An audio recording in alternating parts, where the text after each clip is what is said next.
Let's listen in. Beyond question, he would be alive today if not for the pressure applied to his neck by fired officer Derek Chauvin and the strain on his body from the two additional officers kneeing him in his back.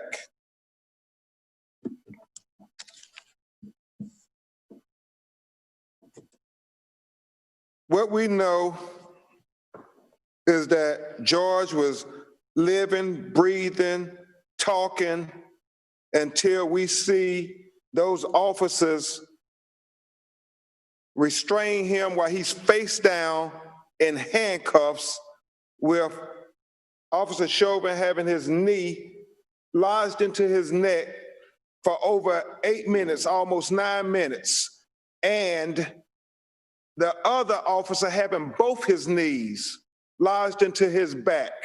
And the doctors will explain the significance of that as to the cause and manner of death. On behalf of the family, we understand the righteous anger we are seeing play out on our streets across the country. We support the activism and energy of the people who want to make sure we achieve change, and we hope these efforts continue. But the violence is absolutely unacceptable. They're unacceptable to George, and they must be unacceptable to us. Now, this is going to be very emotional, and we know it's going to have an effect on society. Remember, we're starting to memorialize George this week. And so his family would ask that you bear that in mind as we all try to take a breath for George. The reason why I said earlier that that ambulance was essentially a hearse for George Floyd, because based on all apparent evidence, George was dead on that scene. The medics, based on the EMT report that we have in our possession, performed post checks several times, finding none, and delivered one shock by their monitor. But George's condition did not change. They delivered him to the hospital, continuing ventilation, but their last report was the patient was still pulseless. The ambulance was the hearse.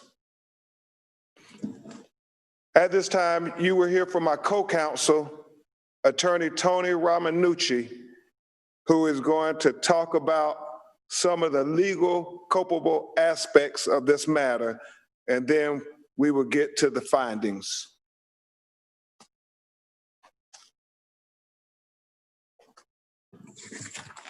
Attorney Romanucci.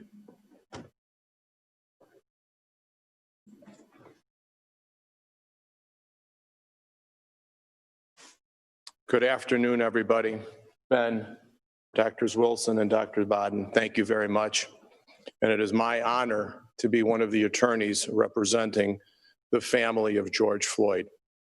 Make no mistake about it, this case is about the Minneapolis Police Department and Derek Chauvin and the shameless standby police officers who were on scene, who had every opportunity to stop and prevent a senseless death, a needless one.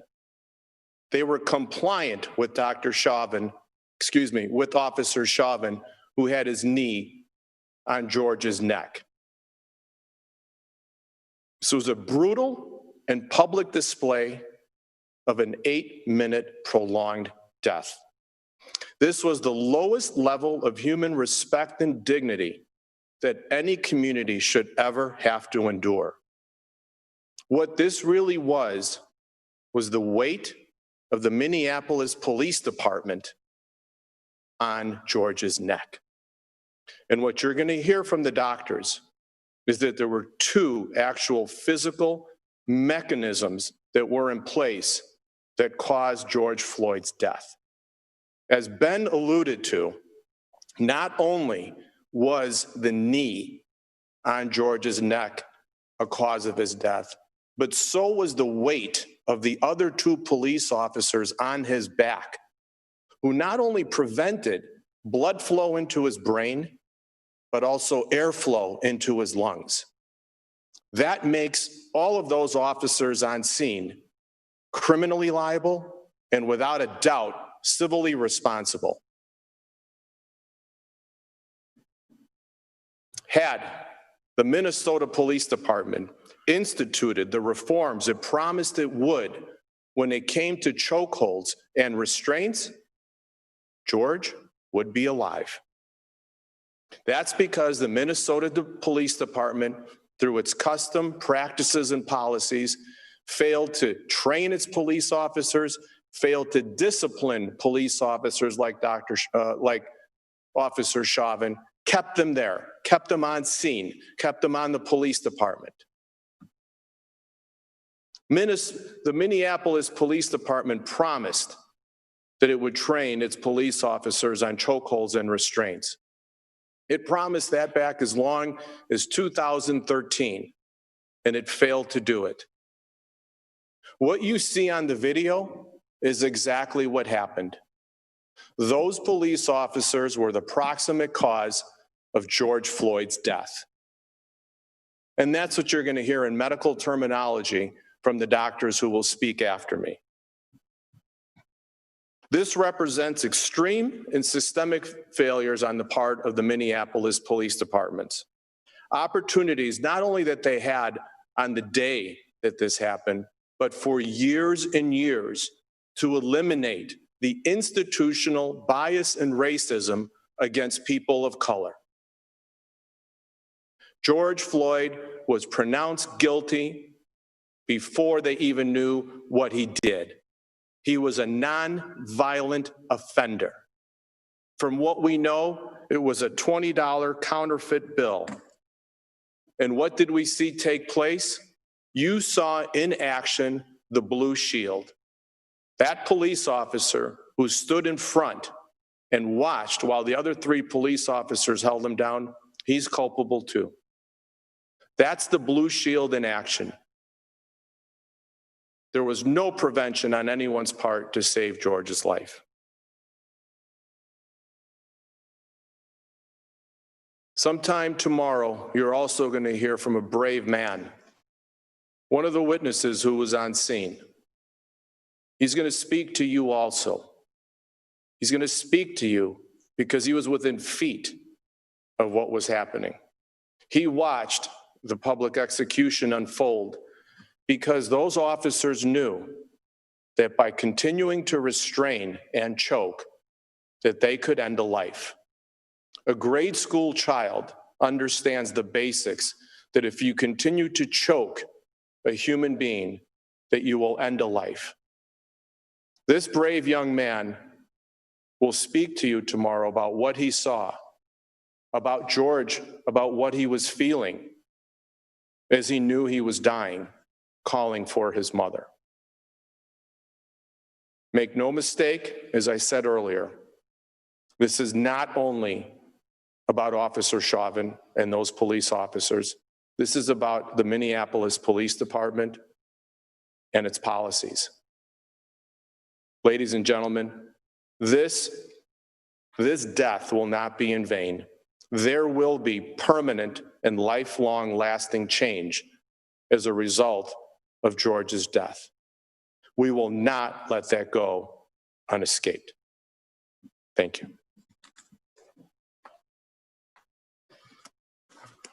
Thank you so much, Tony Robinucci. I'm very honored to stand with you as a very capable lawyer that with our team of expert legal minds will get justice, full justice for George Floyd. And it is imperative that we understand as we all demand justice that we have to look not only at the video that tells us in common sense what happened, but that we apply that with the forensic science, because it's critical. And one should not suggest that we didn't see what we saw, and what we saw should be consistent with what the science purports. As Attorney Ramanucci and I have said, the ambulance was a hearse. Why was this? Because not only the knee to his neck, but also the knees to his back that compressed his lungs and frustrated them from being able to contract, to take air in and out.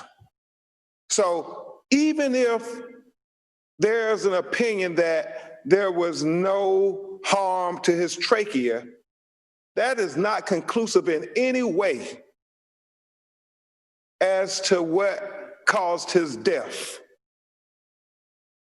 These doctors are going to explain it to you as the medical professionals they are, but as a simple person being a voice for equal justice, trying to tell the people who watched that video, that horrific video, when everybody else could see that they were killing them, except the police, or did they? No, they were killing them. You can look at the knees to the back as we've all looked at the knees to his neck, because they are both significant. Mr. Floyd's death was a homicide by the officers who taunted him while holding him down for more than 8 minutes. And the officers who stood by Tony by doing nothing, as you said, was a physical blue shield. The blue shield we always talk about in the Black community. A living symbol of the code of silence from these suggested good officers, seeing bad officers brutalize us, but saying nothing. Thank God there were witnesses in video on that night as George struggled for breath. At this time, I am honored to introduce a new voice from the medical field in these type matters. I know Dr. Bodden and I have worked on several of these matters together, but today it is my pleasure to introduce you all to Dr. Alicia Wilson, Director of Autopsy and Forensic Sciences at the University of Michigan. Dr. Wilson.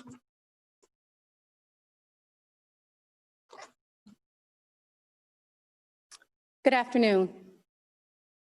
We acknowledge that additional medical information, including toxicology and further investigation, are necessary for a final report. However, the evidence is consistent with mechanical asphyxia as the cause of death and homicide as the manner of death. Second autopsies in certain cases can be very important to confirm and/or dispute the original diagnosis, to answer those unanswered questions, to collect and document evidence, and most importantly, to determine the cause and the manner of death. While beneficial, second autopsies do have their limitations, as we are not seeing the tissues in their original state, and some items may have been kept by the original pathologist. With that acknowledgement, we feel those items will not change or alter the primary cause of death of mechanical asphyxia. Thank you.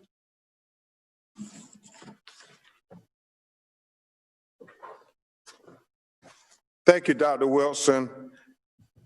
Incredibly honored to have you do this autopsy on behalf of the Floyd family. It means a lot more than you know to them and many of us. At this time, I will call a man that really needs no introduction. Dr. Michael Bowden is one of the foremost forensic scientists in the world alive today. He has worked on some of the most high-profile autopsies in the modern era.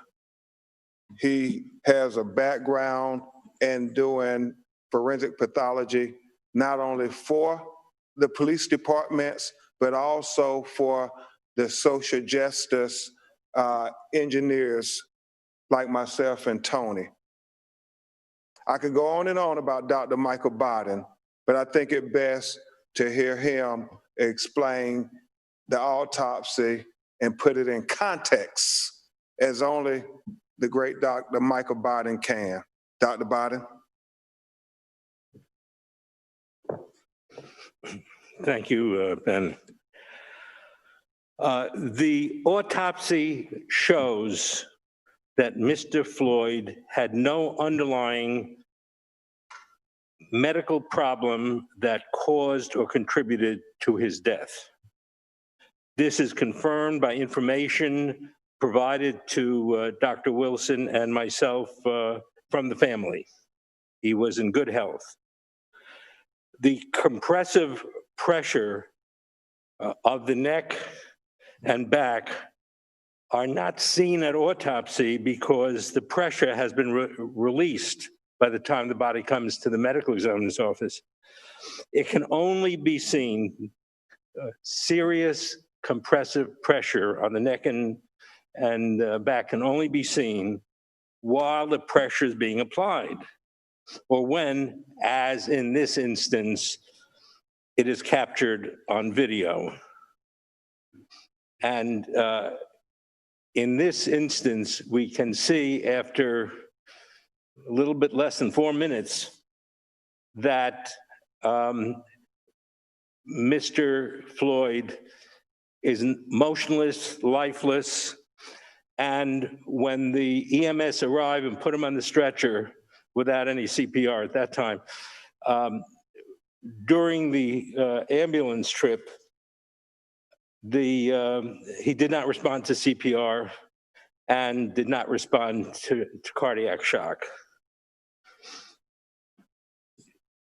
The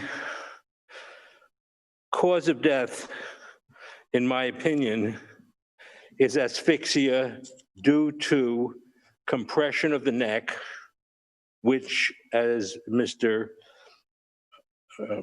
Crump indicated, can interfere with blood flow and oxygen going to the brain, and compression of the back, which interferes with breathing.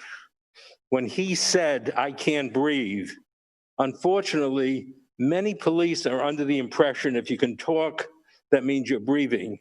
That is not true. I am talking and talking and talking and not breathing in front of you. So the concept that a person says, "I can't breathe," like Mr. Garner, like in this instance, means you should take it seriously. And I think that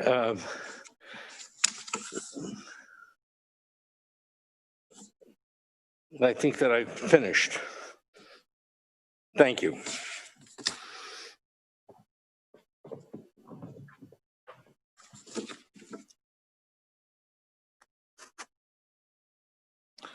Thank you very much, Dr. Bowden.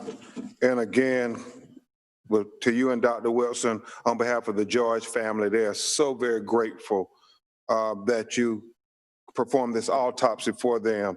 And we know some of the things are going to make people emotional because this is an emotional case. Watching a person die is always just a horrific emotional thing, but to watch an individual die like this is something that causes a psychological scar in an individual's mind that is never repaired. The scar tissue of George Floyd's death will be permanent scar tissue on the subconscious of America. And we say again, as emotional as this is, let's all take a breath, not just for justice, not just for peace, but take a breath to heal our communities all across America. And most importantly, let's take a breath for George in peace, because that's what George would have wanted. And I'm honored again to be with Attorney Tony Ramanucci, Attorney Storms, Attorney Ravindran, Attorney Ward, Attorney Stewart, these great lawyers who are representing the family of George Floyd. We're going to take some of your questions now. Please type them in the Q&A box and identify yourself and your media organization. For those who haven't done this before, you can click on the small hand icon on the right-hand side of your screen to make sure that you have a question. And we will open the floor to questions.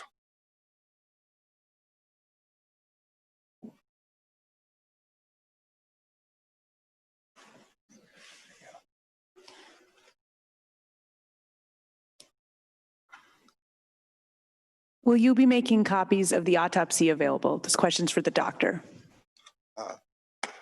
Dr. Bowden or Dr. Whitson? We will certainly make the copies of the autopsies that Dr. Wilson and I prepare, but we do have to wait for all the results before we complete our reports. But certainly each of us has concluded that on the basis of all the information available, the cause of death is what was seen at the time of the death. He couldn't breathe, asphyxia due to compression of the neck and of the back, and that's homicidal. And that will be in the final report. And Attorney Ramanucci is going to make a comment about that. But that's very important. The cause and manner of death was because he could not breathe, mechanical asphyxia, and it was homicide. So it's important that in the legal world, we describe this very simply. It's called a but-for event. Just those two words.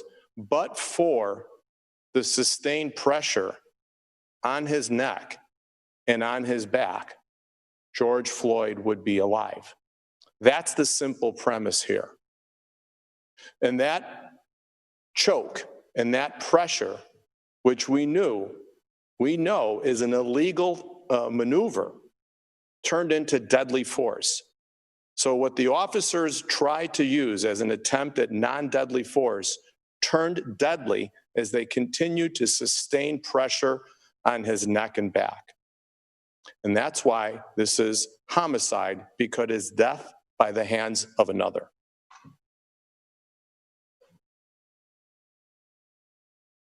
Next questions.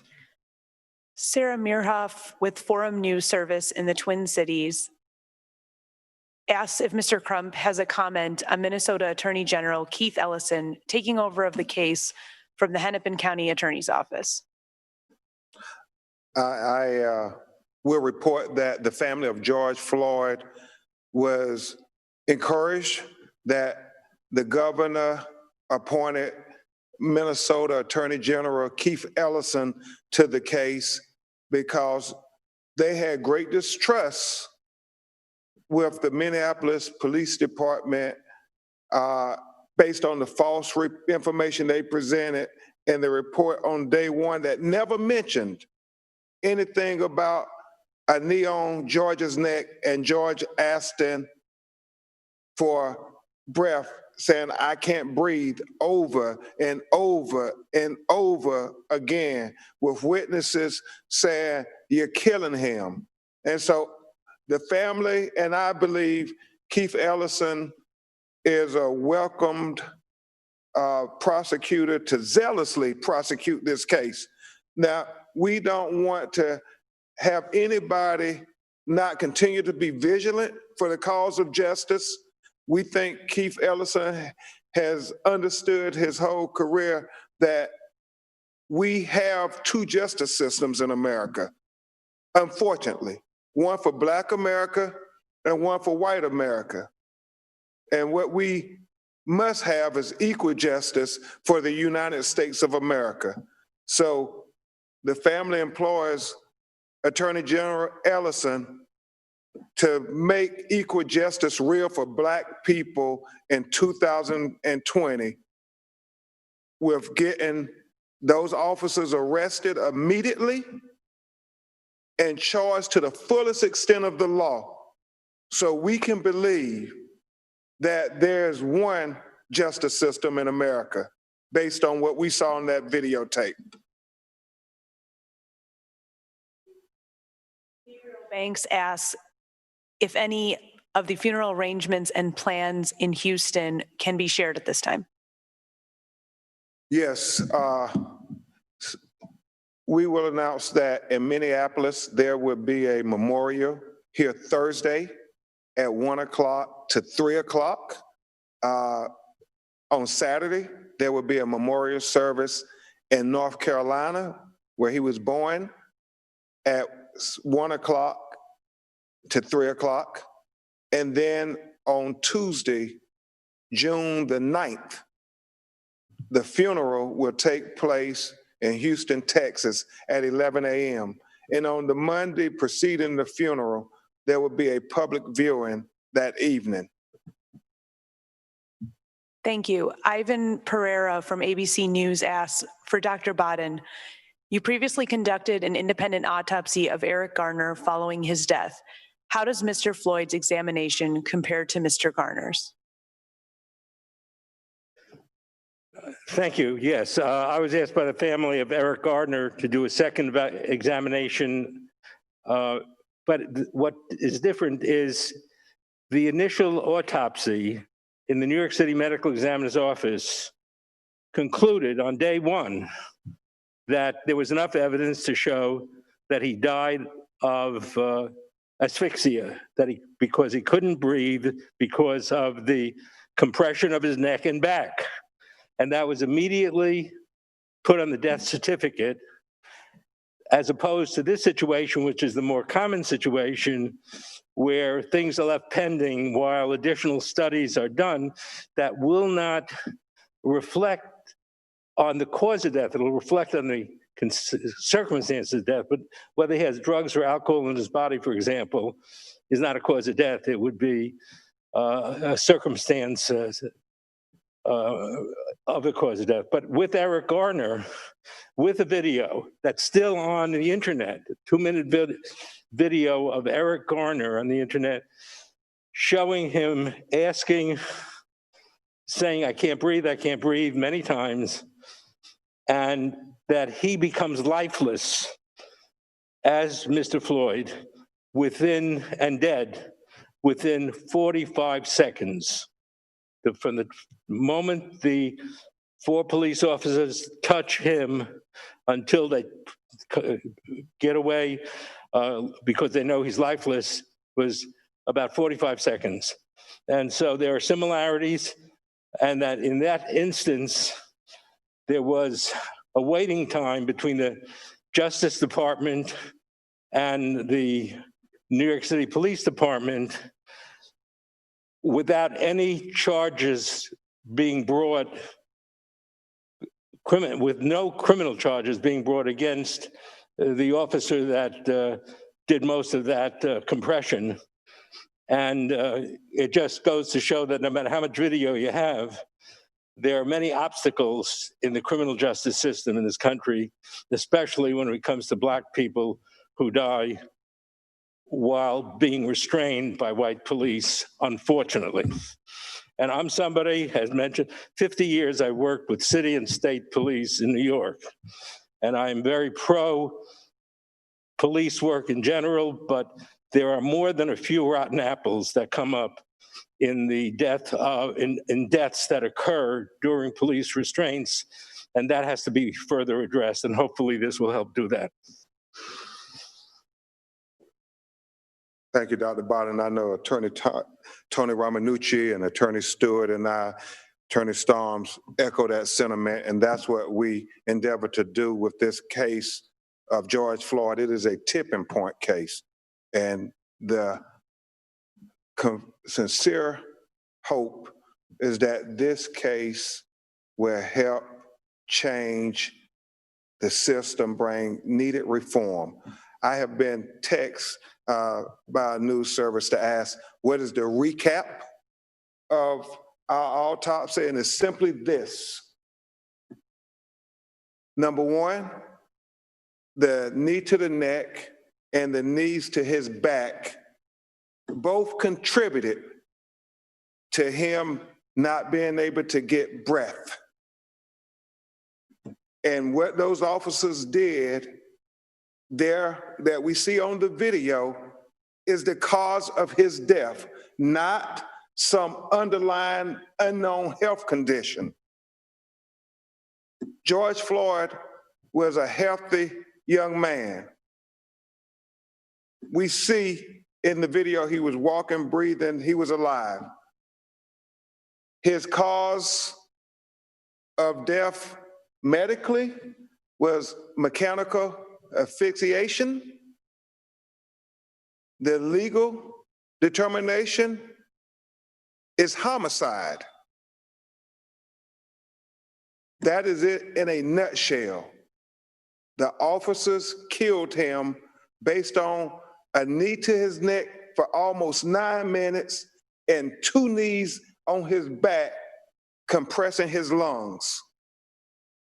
The ambulance was his hearse. Next question.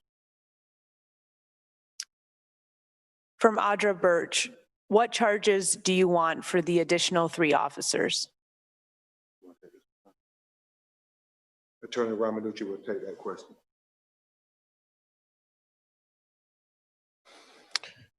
So in terms of criminal charges, there is no doubt that those police officers are criminally liable also.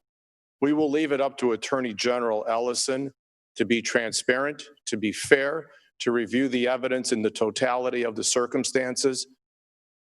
But I urge anyone who looks at that video and reviews the entire evidence that not only were constitutional violations abound here, but this was criminal. They knew that they were employing restraints that could or might cause death. And by having that knowledge and by continuing to mount the pressure on his body, restricting his airway and cutting off blood to his brain, they knew that they would cause death. To be culpable of murder or homicide, you only need to know that what you are doing could lead to death. They were trained, supposedly, that those restraints could or might cause death. They need to be charged criminally. They are criminally liable because they knew that what they were doing could lead to death. And indeed, we know that it did cause his death. Raina S. from CARE. Thank you, Attorney Ramanucci. And just to be clear, George Floyd's family wants first-degree murder for Officer Chauvin and the other officers to be charged to the full extent of the law because George was their blood. Imagine someone who is your family and during the last moments of his life on this earth, begging for humanity, begging to be treated like a human being, begging to be treated like one of God's children. They want a first-degree murder charge they want equal justice for African Americans because Black Lives Matter and George Floyd life mattered. Rena S. from Care 11 News asks, do the doctors believe the information about underlying conditions? Oh, I apologize. Rena S. from Care 11 News asks, and are the doctors basing the cause of death solely on the video and not the autopsy?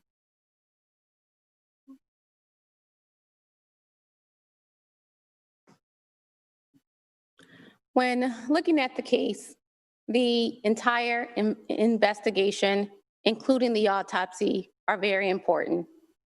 The determination of cause and manner of death are based on the circumstances surrounding the death, which does include the video, but also additional findings that were determined at our autopsy. We do have physical evidence that supports that there was pressure applied to his neck. And it's in this combination with the additional medical information that we have, including examination of all of the other organs that were available to us in making our determination of cause of death. Okay. And Dr. Barden, could you speak just to the physical abrasions to his head and face and how that contributed to your determinations? Yes, as Dr. Wilson said, we take everything we have into consideration. The forensic autopsy starts at the scene. Much time in most homicide cases relates to reconstructing the scene. Detectives going out and interviewing people, all kinds of forensic science work, picking up trace evidence. In this instance, the video tells you what the scene is. The video is real. The multiple videos are real. And those multiple videos show pressure that can cause death, and his calling out, like Eric Garner, but also including calling out for his mother, who had been dead for 3 years. None of this caused a release of the pressure. And that is very disturbing. Now, what was the question? Abrasions to his head. Thank you. There were rough abrasions around the left eye and the left cheek, and a little bit in the front of on the nose and mouth areas that are due, as we can see in the video, to the left side of his face being rubbed against the pavement while the left knee of the officer is squeezing down on the left side of the neck, which would be, the neck is a small area with many vital organs, arteries, veins, nerves, and the windpipe, all of which are compressed with the knee activity as seen on the video. So that the abrasions on the side of the neck and the nose would also indicate that a component of the interference with breathing could be, it was also some pressures that were placed on the nose and mouth. And these are also very painful kinds of scrape marks. There was also severe scrape marks on the back of his left shoulder, which is part of the activity that was causing him to rub against his knee, the officer's knee, as well as the face being on the ground. And those occurred while he was still alive and breathing. And is that evidence of pressure? That is evidence of severe pressure on the face, large areas of scraping abrasions on the face, in particular, the left side of the face, which is evidence of his face being rubbed severely against the ground.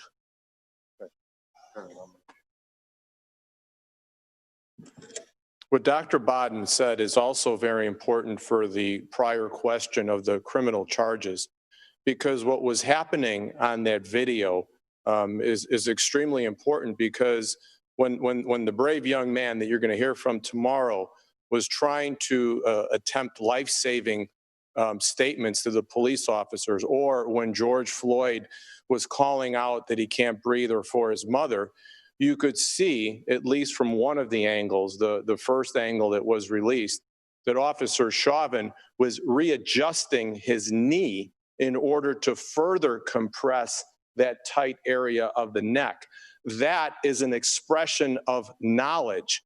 That taunt of readjusting his knee in order to further compress the airway and hold him down with that sustained pressure is evidence of criminal conduct.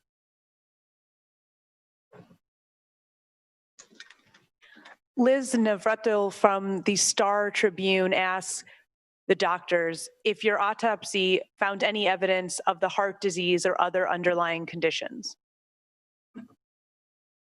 Dr. Barton or Dr. Wilson? As I've mentioned previously, certain parts of the organs have been retained by the original pathologist. In the sections that we have and in the specimens that we examine, there is no significant underlying disease of the heart. The sections of the vessels that we examined were clear of atherosclerosis. The sections that have been retained, we will examine once they can be made available to us.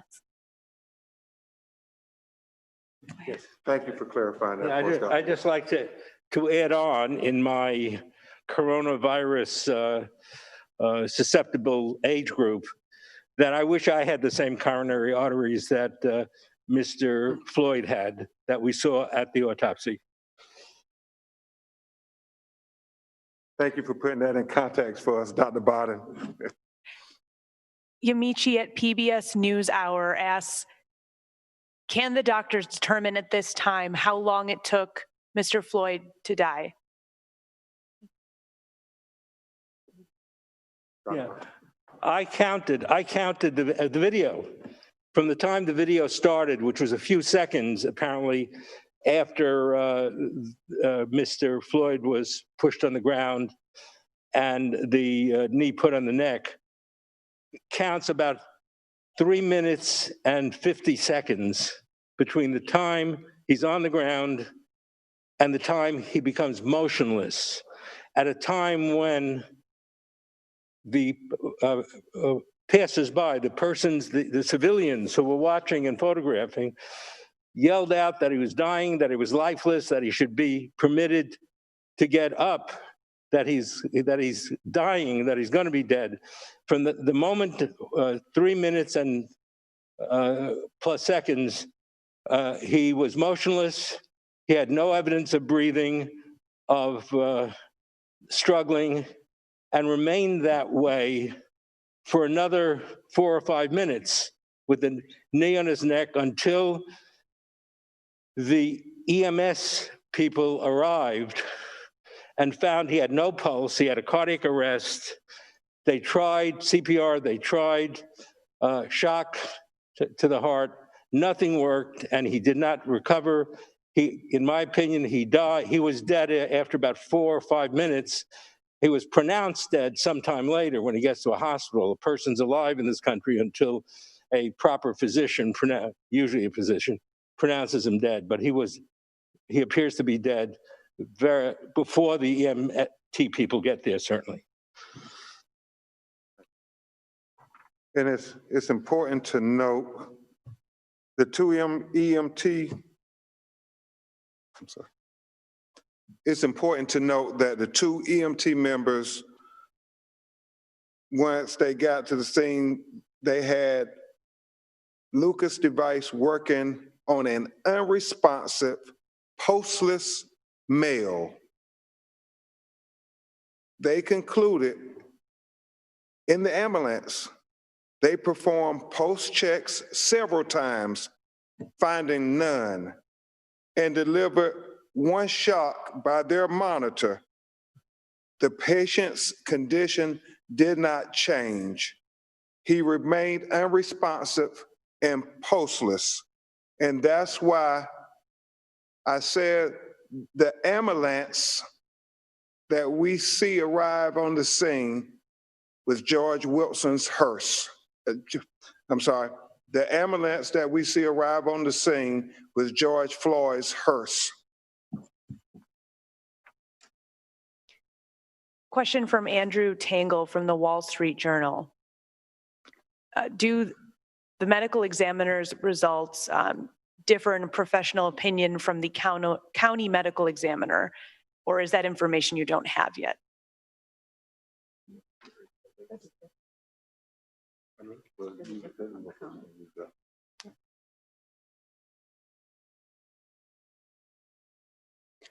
At this time, we have not had the opportunity to review the actual preliminary report from the medical examiner who performed the autopsy.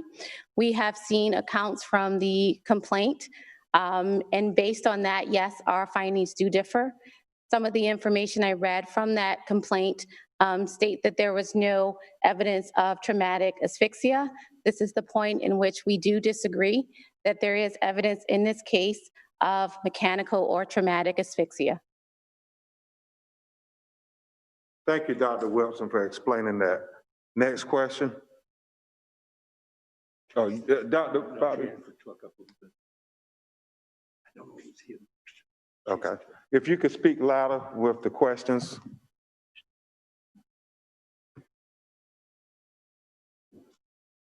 How many more?